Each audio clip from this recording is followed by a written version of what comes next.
नमस्कार, मेरा नाम है आदित्य शेष और आप शेष स्पीक्स चैनल देख रहे हो यूट्यूब में। कल बजट की घोषणा हुआ और प्रणाली भी संपन्न हुआ और हमने बहुत रुचि से इस बजट को सुना।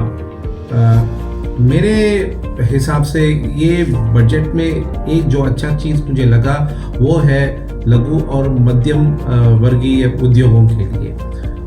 ये सोचते सोचते मेरे मन में आया कि कितने सारे यहाँ पे बिंदु और पॉइंट्स हैं जो मध्यम वर्ग और लघु उद्योग के लिए फ़ायदेमंद हो सकते हैं, और मैं उनमें से 7 बिंदुओं का मैं यहाँ पे उल्लेख करूँगा। एक जो है ओवरऑल जो बजट पे हमें दिखा कि नीति का एक स्थिरता है, स्पष्टता है। उन्होंने कुछ चीज़ों से उन्होंने तो बदला ही, पर बहुत सारे चीज़ ऐसे ही उन्होंने कायम करके रख दिया, और एक कारोबार के लिए ये सबसे महत्वपूर्ण बिंदु होता है।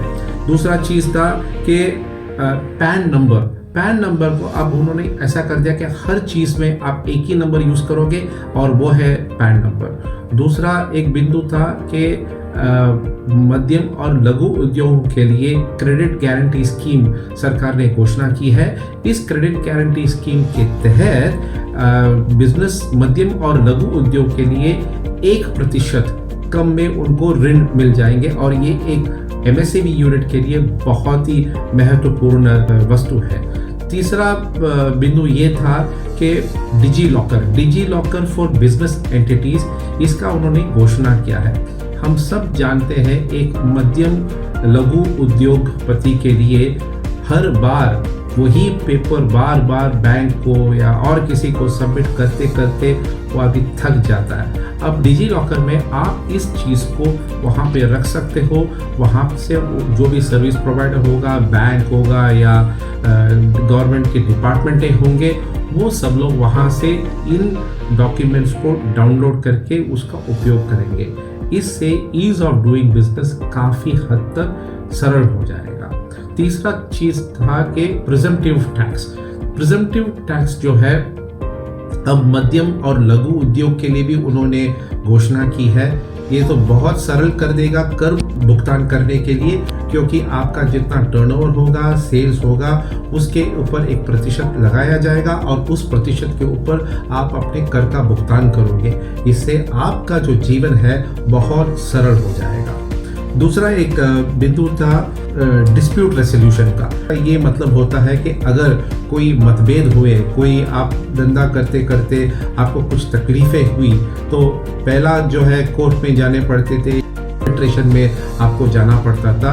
अब इसको उन्होंने कुछ हद तक इसको सरल बना दिया है। वो कह रहे हैं कि एक स्टैंडर्ड पैकेज बनाएंगे और उसके तहत ये जो डिस्प्यूट है या जो मतभेद हो या झगड़े भी हो सकते हैं, इनको वो सुलझाएंगे। और एक बहुत अच्छा चीज़ मुझे सुनने में आया और उसका नाम है रिजल्ट बेस्ड फाइनेंसिंग।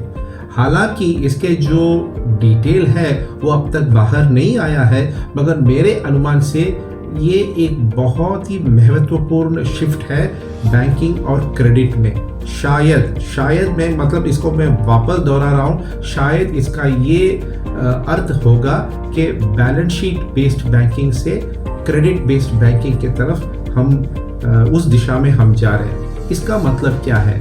अगर आज के तारीख पे अगर आप ऋण लेने जाओ तो आपके पास लैंड कितने हैं या आपके फैक्ट्री बिल्डिंग कितने हैं, उसको गिरवी रख के आप ऋण लेते हो। मगर शायद आगे जाके इसको नज़रअंदाज करते हुए शायद वो सोच रहे कि आपके बिजनेस प्लान क्या है, इस बिजनेस प्लान में कितने जो है सार्थक आप कर सकते हो, कितना प्रैक्टिकल है, उसके हिसाब से आपको ऋण मिलेगा। और एक जो अच्छा प्रस्ताव उन्होंने बजट में जो रखा है वो है एमएसएमई के पेमेंट के बारे में, या उग्रणी जो हम कहते हैं। हमेशा एमएसएमई का ये समस्या रहता है कि उन्होंने अपने सर्विस या अपने वस्तु बेचे मगर उसका पैसा आया नहीं, और ये छोटे होते हैं तो बड़े कंपनियों के साथ बात करना, उनसे उनको कन्विंस करना, अपना पेमेंट को जल्दी पाना, ये हमेशा उनके लिए एक समस्या रहा है। इस बजट में ऐसा एक प्रावधान उन्होंने बनाया है कि जो इनसे वस्तु लेता है या सर्विस लेता है, अगर वो टाइम पे इसको पेमेंट ना करे, उसका भुगतान ना करे, तो उनके जब इनकम टैक्स रिटर्न्स फाइल किए जाते हैं उस टाइम पे इस खर्चे का कटौती अलाउ नहीं किया जाएगा। इसका मतलब ये हुआ कि जब तक आप इसका भुगतान नहीं करोगे तब तक देने वाले को इसे एक खर्च के रूप में इसको रिकॉर्ड करने के लिए नहीं दिया जाएगा। और मेरे ख्याल से ये बहुत महत्वपूर्ण मुद्दा है, क्योंकि इससे मध्यम और लघु उद्योगों को अपना जो पेमेंट है टाइम पे समय पे मिल जाए। तो दोस्तों, आपने अभी सुना है कि ऐसे 6-7 बिंदुओं का मैंने उल्लेख किया है, और मेरे ख्याल से ये एमएसएमई, लघु उद्योग, मध्यम वर्गीय उद्योग के लिए सुवर्ण दिन आने वाले हैं। जय हिंद।